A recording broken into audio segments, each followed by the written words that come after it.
everybody. I'm catching up with all the concerts I just seen the past couple weeks.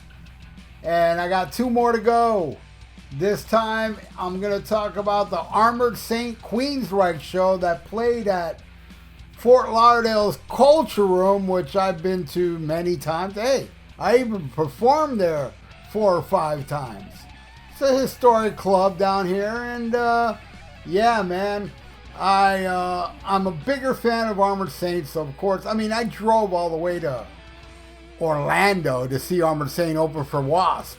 I'm a bigger fan of Armored Saint than Wasp, but I don't mind Wasp, and I don't mind Queensryche, even though it's kind of a cover band, but I'll get into that when we get into that. Armored Saint, I've met John Bush so many times, you know, during the Anthrax years, and I met them all during the Symbol of Salvation era, but John Bush I met the most. That, you know, he knows who I am, you know, so yeah, so I wasn't gonna get a meet and greet because I got one before, and I had everything signed, everything, and then my friend did the meet and greet in Orlando with Wasp, and I was there, but I brought some records for he can get signed. So I have everything signed by Armored Saint.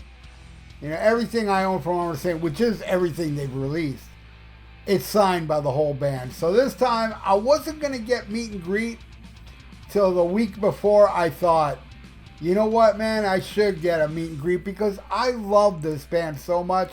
And I want to support them with my wallet. I don't even care to get anything signed. And, you know, I really kind of didn't care to even meet them, you know, because I've met them so many times. And I didn't want to bother them. But I figured, man, let me throw $100 at them. That's how much the meet and greet was.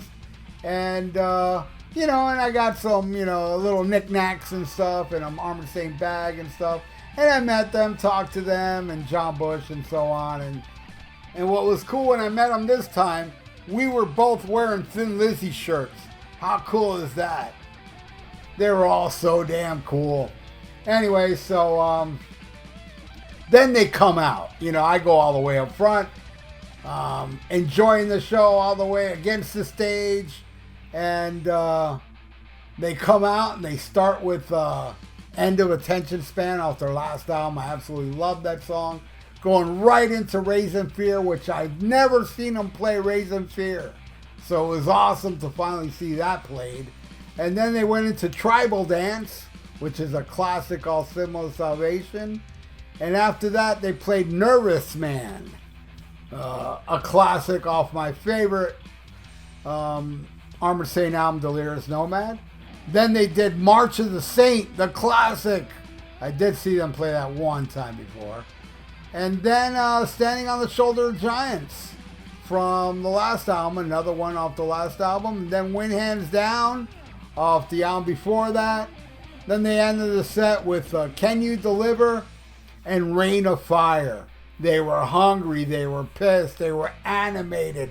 They were just freaking awesome. I absolutely loved their set. They kicked ass, they came, and Armored Saint conquered Fort Lauderdale. It was a great response. They ruled.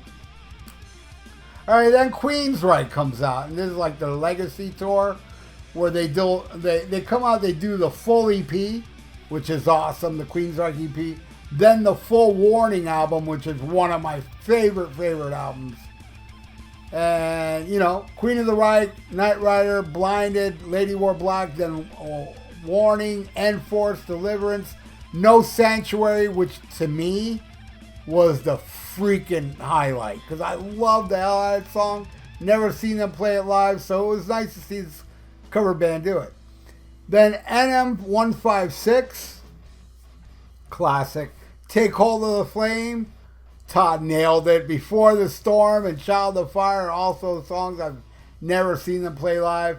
And then they ended the set with my favorite Queensryche song, Roads to Madness, What Ends the Warning. And then he did some encores, which was The Prophecy and The Needle Lies. That was it was supposed to be Screaming in Digital, as I read here, but they swapped it just before showtime and put Needle Lies instead of it. And yeah, it was great. Look, I'm not saying, look, it's just, look, I don't know how well I can explain this because I know a lot of you out there don't give a fuck. I do.